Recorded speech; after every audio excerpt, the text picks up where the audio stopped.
You, Kathy, and good afternoon to all of our friends and supporters who joined this meeting.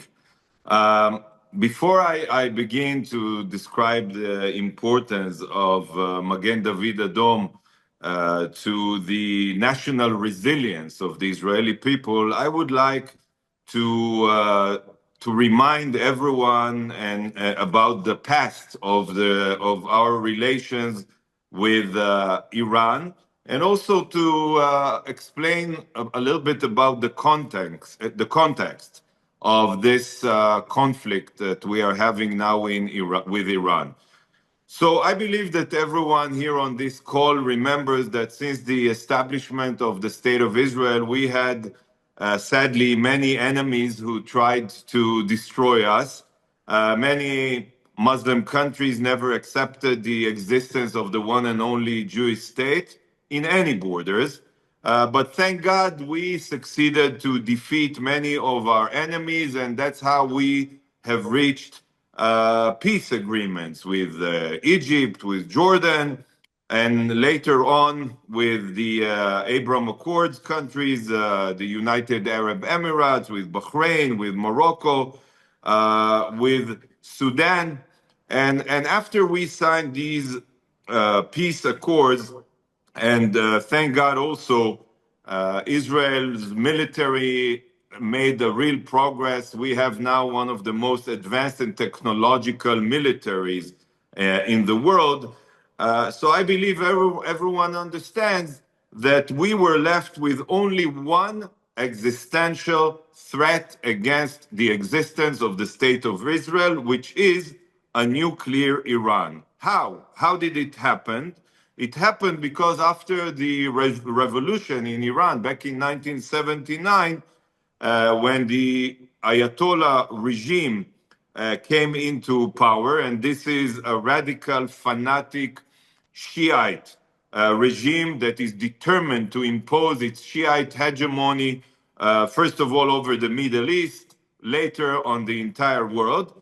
They decided that one of their main goals, one of their main objectives is the full destruction of the State of Israel. Since then, we are trying to follow, monitor, and basically to slow down their nuclear program. We are trying to do it for many, many years, but it wasn't sufficient. And throughout the years, Iran also decided to build and to arm and to train terror proxies along our borders, be it Hezbollah or Hamas or the Palestinian Islamic Jihad. Iran armed them with hundreds of thousands of rockets that are aimed at our civilian populations. And they also try to entrench themselves in Syria, build another Hezbollah that will threaten us from our northern border. And their crazy, dangerous vision was to surround Israel with a ring of fire, with hundreds of thousands of rockets and missiles.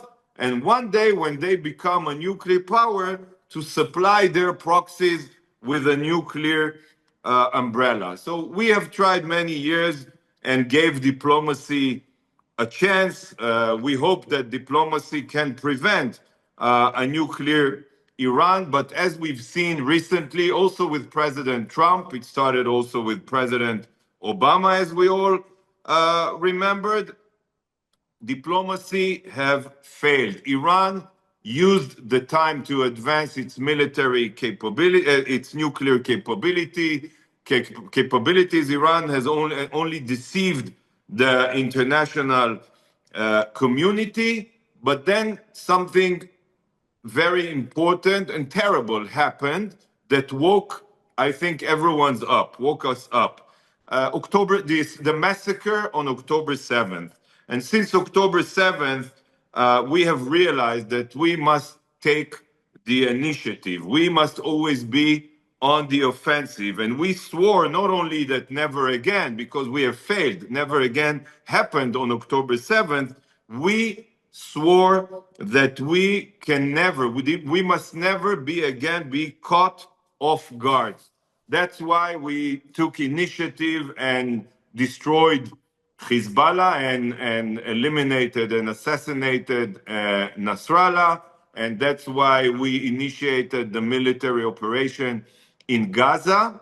And lately, we have received an intel that proved that Iran has accelerated the production of its nuclear capabilities. They moved to the stage of the production of nuclear weapons, and in addition, they have also accelerated significantly their production of their ballistic missile programs. Thus, Iran has created, as we call it, a double existential threat against the state of Israel. So basically, we're left with no other choice but to act, and to act immediately as last resort. This is exactly why we initiated Rising Lion operation, because as I explained, for us, a nuclear Iran, which is armed with thousands of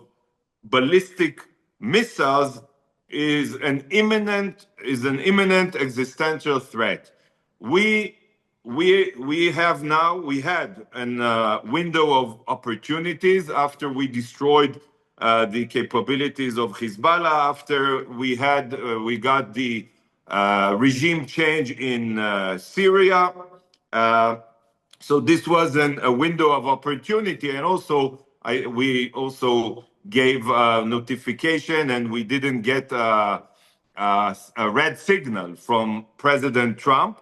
So that's why we initiated Rising Lion operation, and we truly believe that by removing this double imminent existential threat, we are not only helping Israel, not only helping ourselves, but since everyone knows that Iran poses a threat to the entire world, Iran is responsible for supplying attack drones to Russia in order to murder many Ukrainian citizens. Iran is responsible for the murder of hundreds of American servicemen, be it in Iraq or in Syria or in Lebanon. We believe that we are now contributing to stabilizing the whole world. And everyone knows that when it comes to the Middle East, Iran is the biggest obstacle to achieve peace and security.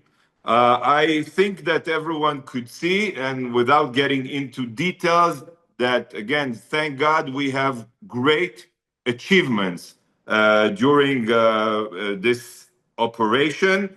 It's important to emphasize that the whole country, the Israeli people are fully united in supporting this operation. There's no right and left. Everyone understands that it is a justified operation to remove an existential threat. And it's also important to highlight that we are not fighting. We don't have a war with the Iranian people. The Iranian people, they were our partners, they were our allies for many years.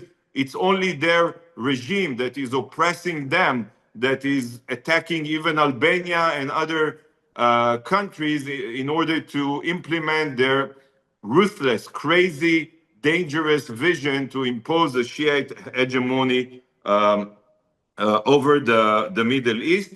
So I think we should all understand that this operation is an operation of self-defense. And personally, I believe we never declared it, but everyone understands that in order to permanently remove this danger, we should continue until we see a regime change happening in Tehran. And one last thing, maybe the most important thing for all of us on this call, the importance of Magen David Adom.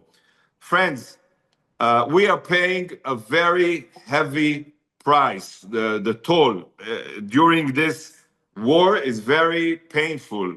We are seeing almost every night Iran deliberately targeting our civilian population, firing really like heavy warheads, hundreds of kilograms of explosives installed on ballistic missiles targeting our population centers because they want to terrorize our civilians. As I said, they know that they cannot defeat the IDF, so they are trying to terrorize our civilians and maybe drive us away from our homeland in fear. And when it comes to the respond to this imminent threat in order to save life on the home front, we have the one and only national emergency response services, which is Magen David Adom. I'm so proud, especially during these days when the whole country can see clearly the importance of Magen David Adom. Our warriors in white are everywhere. They are saving lives of children, of the elderly, everyone. They are everywhere 24/7. And it's mainly up to you, our friends and supporters, if we are able to thwart the plot of our enemies. What do I mean by saying to thwart their plot?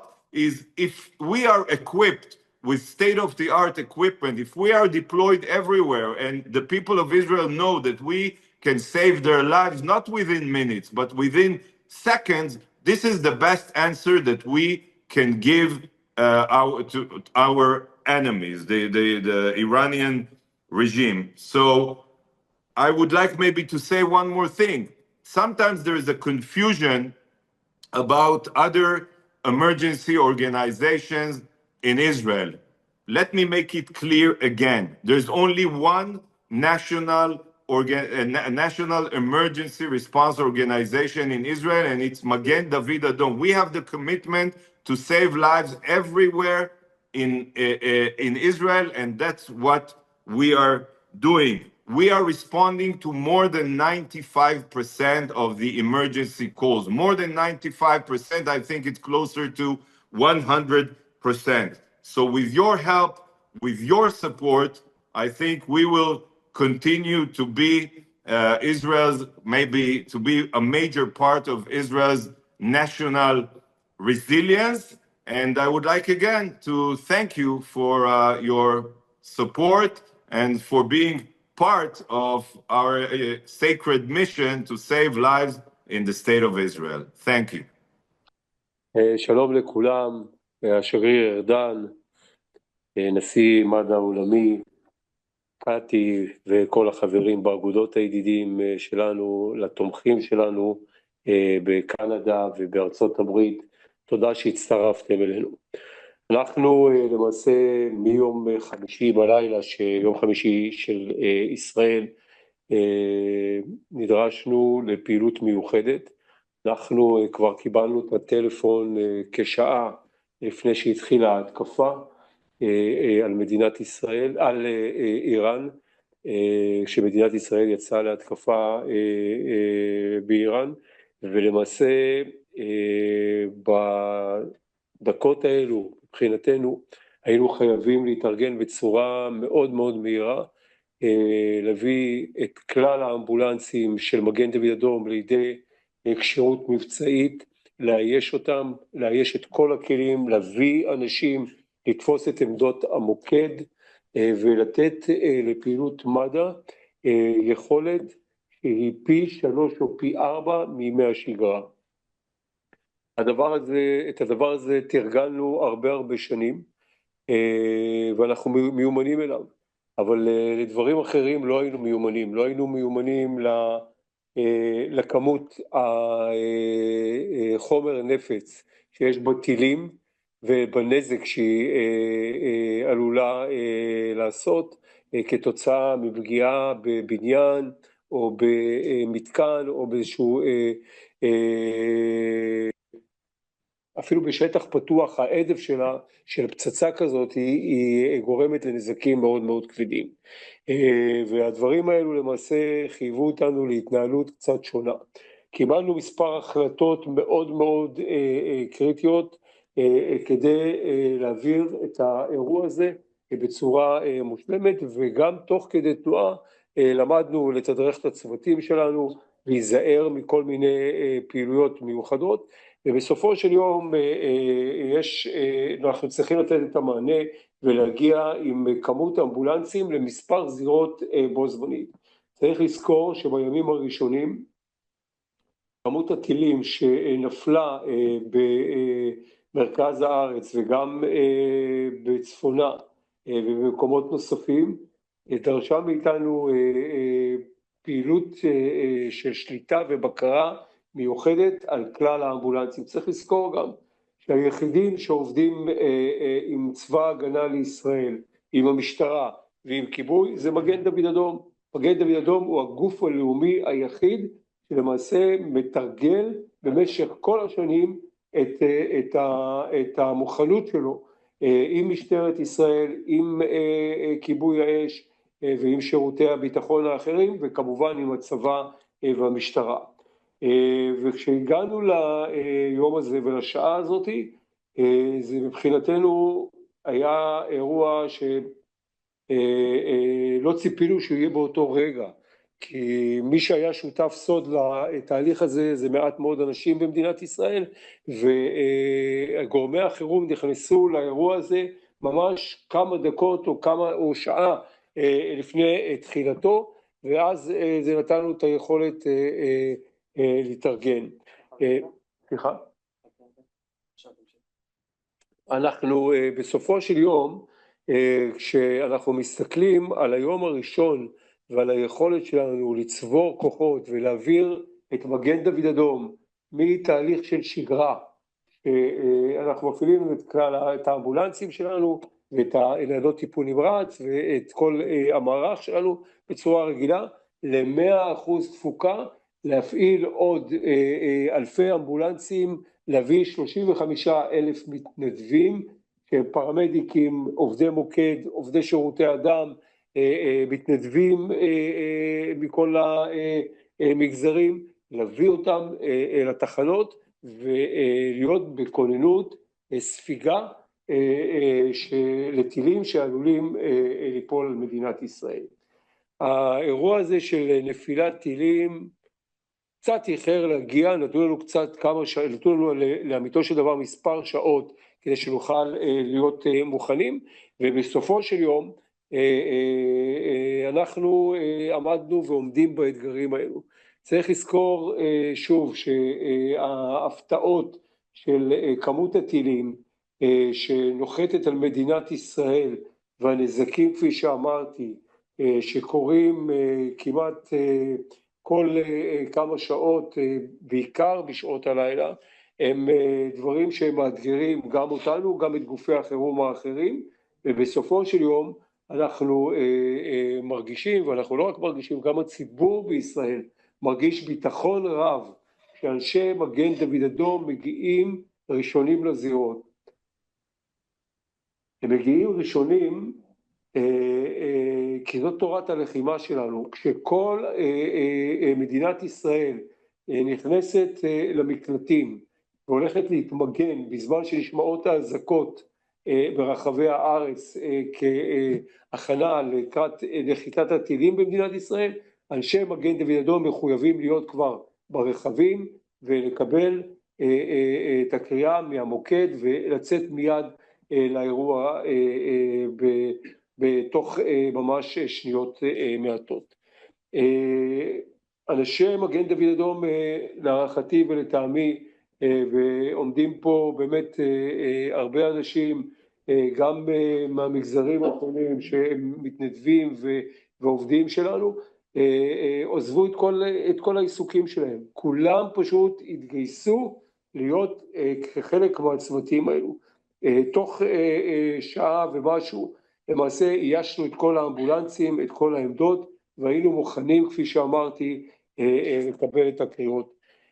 הקריאות האלו למעשה גבו עד היום חיים של 28 ישראלים שלמעשה נפגעו בצורה אנושה ושילמו בחייהם כתוצאה מנפילות הטילים מאיראן.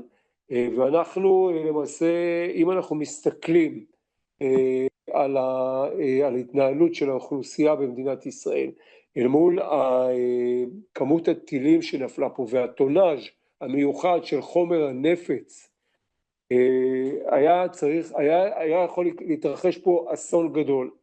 האוכלוסייה במדינת ישראל מאוד רגילה וממושמעת, במשך שנה וחצי כבר עוברים תהליכים של לחימה, היא לא כל כך עצימה והעורף לא כל כך הרגיש אותה בצורה כזאת, לפחות לא העורף במרכז הארץ, אבל בצפון ובדרום כן הרגישו אותה, אבל הוא לא הרגיש את הכמות של הטילים ואת המשקל של החומר נפץ שנוחת על בניינים, ולכן זה היה שוני בין המלחמה של השביעי לאוקטובר לבין המלחמה הזאת עם איראן.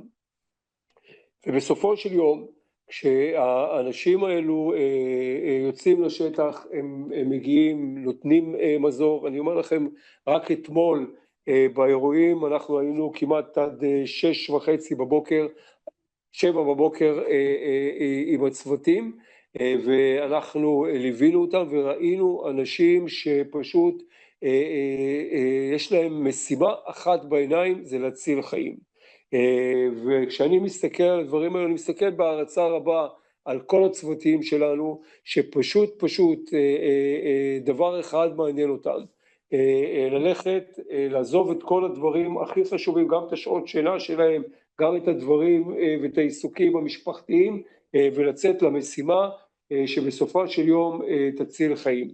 המשימה שלנו לא נגמרת רק בשירותי האמבולנסים, אנחנו כמגן דוד אדום אחראים גם על כלל איסוף הדם במדינת ישראל והספקתו גם לבתי החולים וגם לצבא ההגנה לישראל. ביום חמישי היינו עם מלאי שהוא סביר,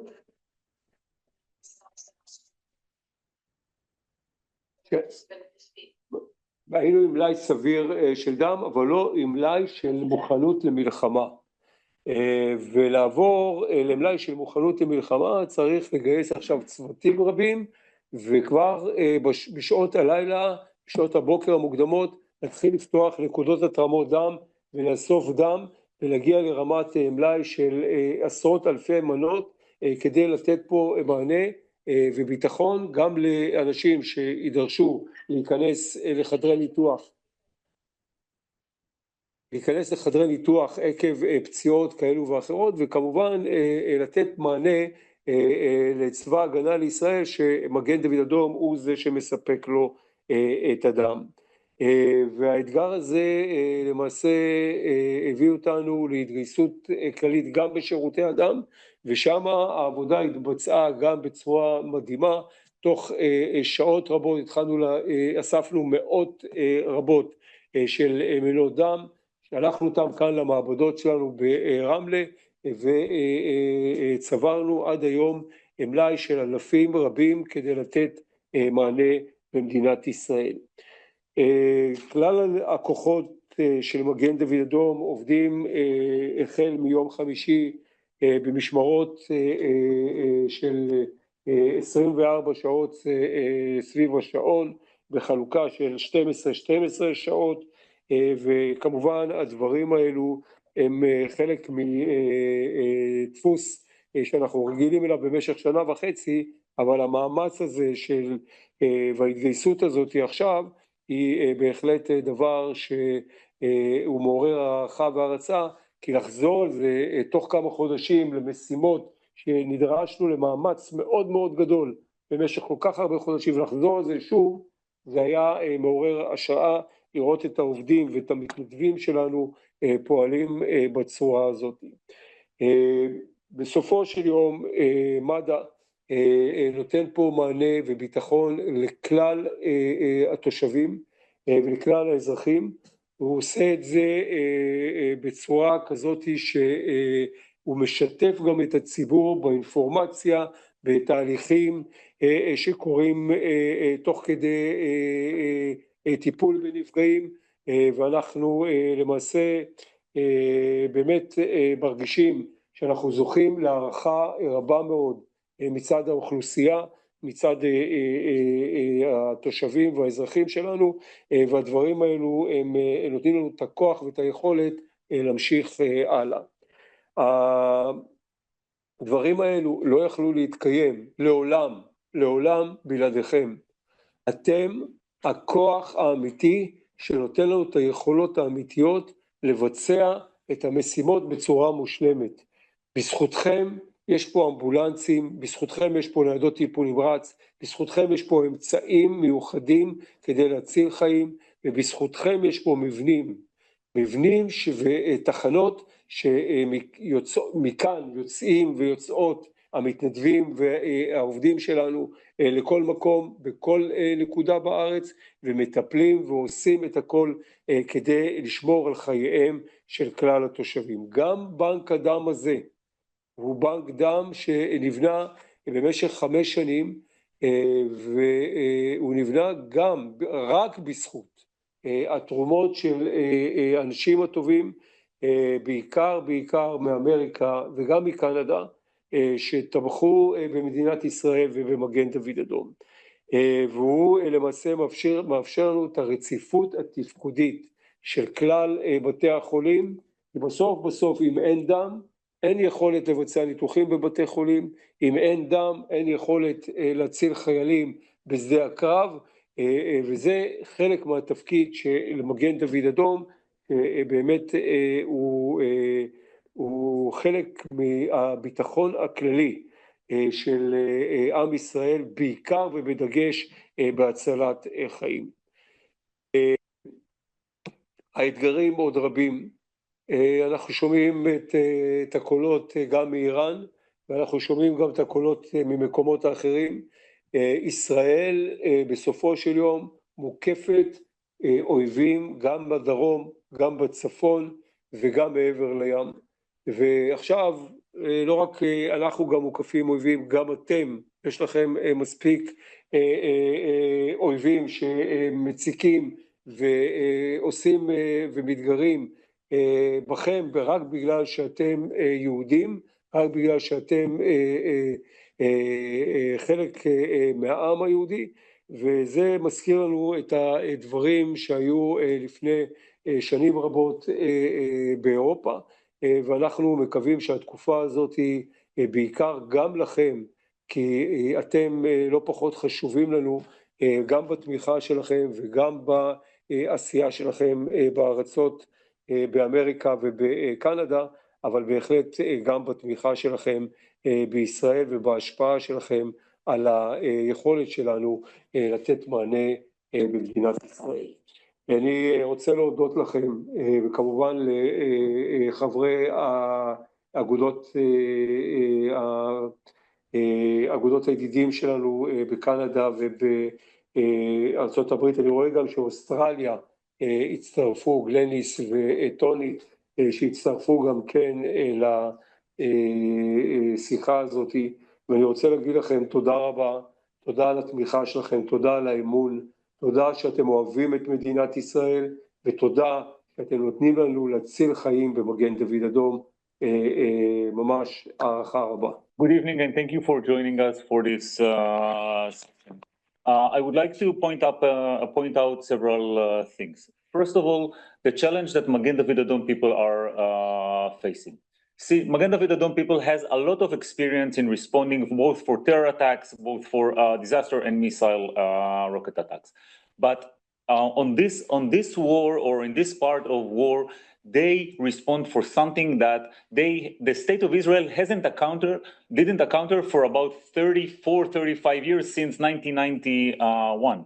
Because usually when a rocket hit, there is a specific incident. There is a location where the injured are. But when a 300 kilograms missile, which is something like 700 pound missile is falling, it doesn't create only a specific scene. It destroys the entire street. And when a young paramedic, a 20-year-old paramedic arrives to the scene, they see collapsed buildings or nearly collapsed buildings. They see streets that are completely ruined, and they actually have to navigate within those ruins. They see raging fires and they have to steer between the raging fires, go into the buildings and actually knock on doors and try to take people out. This is something that they haven't encountered. So what are people doing in the last 3 days? Exactly what they did on October 7th. They adapt. They go back to their basics. They go back to their protocols. They use their imagination. They use their professionalism, and they provide assistance to whoever is in need. But not only the environment is challenging. The injuries are challenging as well, because up until now we had to deal with penetrating wounds, gunshot wounds and shrapnel wounds. Now they have to deal with blast injuries. Blast injuries are much more difficult to assess at the field and take into account when there is a building hit. You have to assess sometimes 20, 50, or this morning they had to assess more than 100 people. This is very challenging to our people, but as Director General Bin said, their professionalism and dedication is key in responding to this issue. I would like to tell you 3 short stories that touched my heart, and I think that represent what our teams are going through.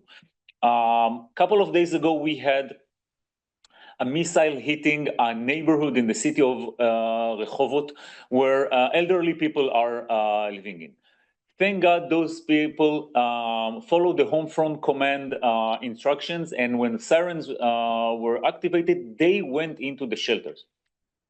Suddenly, the entire building was shaking. And when they heard a knock on the door, it was a Magen David Adom young female paramedic that actually came to take them out. When they opened up the door, the entire house was in ruins. Everything that they lived for the last 50 years actually fell apart just around them. And you know, the first faces that they saw was a 20-year-old paramedic that came to them and said, I'm here to provide you assistance. Although everything that is familiar to you is now in ruins, although you're not sure what's going to happen, it is me, the paramedic of Magen David Adom, that will bring you hope, that will take you to a secure place. This morning, we had a building that was directly hit by a missile. When our teams surveyed the scenes, they heard from the other side of a door a baby crying.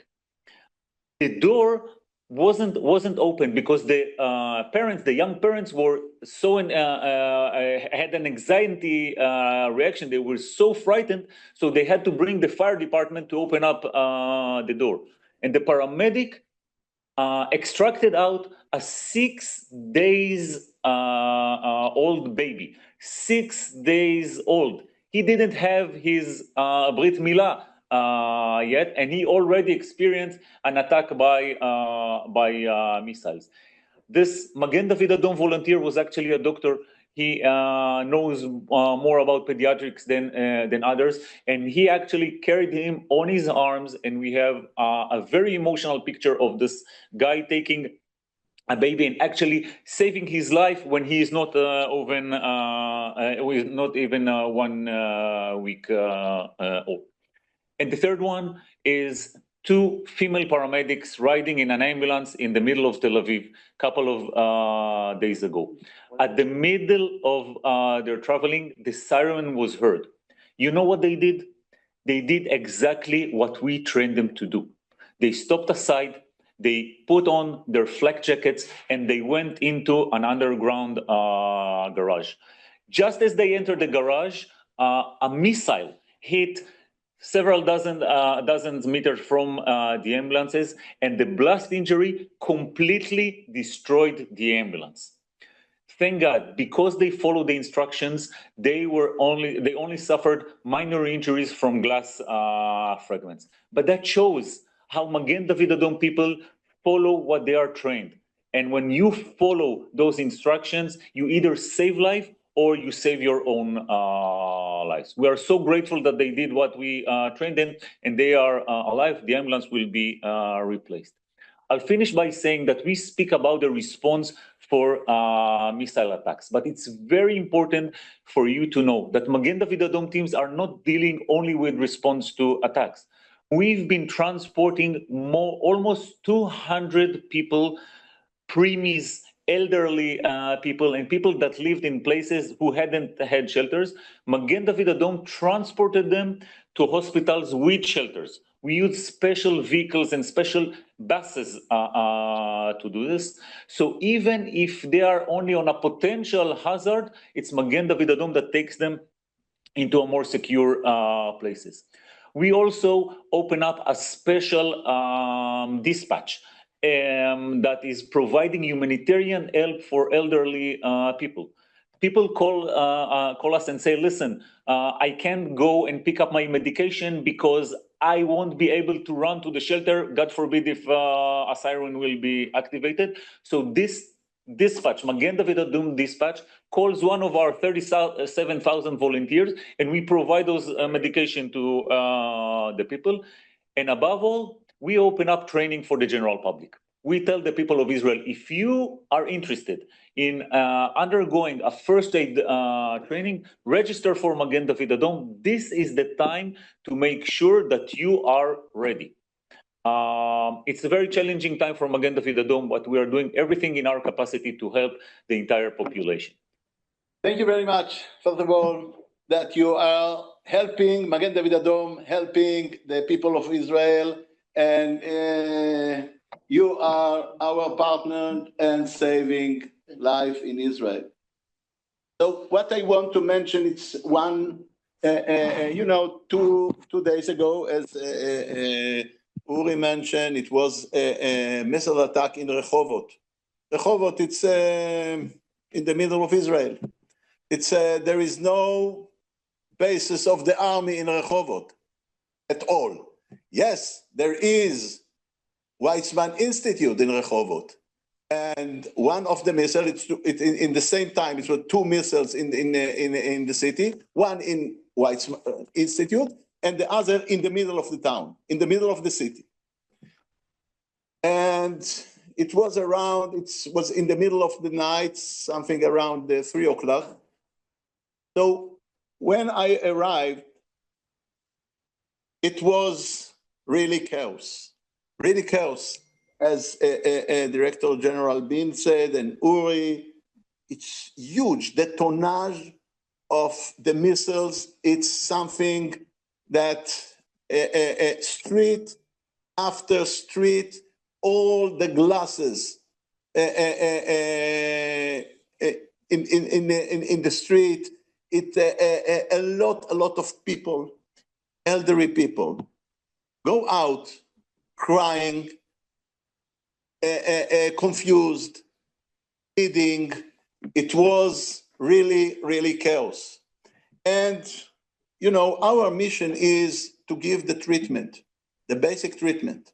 But when you have in street after street around 60 or 70 buildings, you need to take all the people and do the triage, because we don't want to take a lot of people to the hospital and make the chaos there. And to do the triage, it's very hard. In middle of night, you should immediately decide if the patient need treatment and evacuation and where to take them. And it means also how many ambulances, how many crew, how many teams we need. Because it's, as I said, it's street and another street, and you need ambulances here, ambulances there. If in the missiles even from Hezbollah or from Hamas, we need 5 ambulances, here we should double it and double it and double it. And Magen David Adom need more and more ambulances, more and more volunteers, more and more paramedics, and we have it. We have it because in years of years, we are training enough volunteers, enough national service, we have enough paramedics to give what the people need.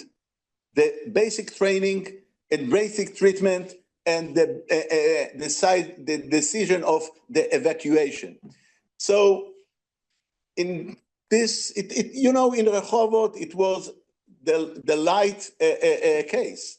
Nobody died. But it was it was hard. It was hard to our volunteers, our employees, and because of the dangers, the siren, the fear, and all together make me, in feeling of hope. The feeling of hope because we are strong. Our teams are very strong. They know that this period, this era, this is the history. History after years of years that we afraid from Iran, Hezbollah, Hamas, and other enemies. Now we are in the middle of the history that we change everything here in Israel. And our team are part of it. So again, you are the partners. You are part of it. So thank you very much to you all.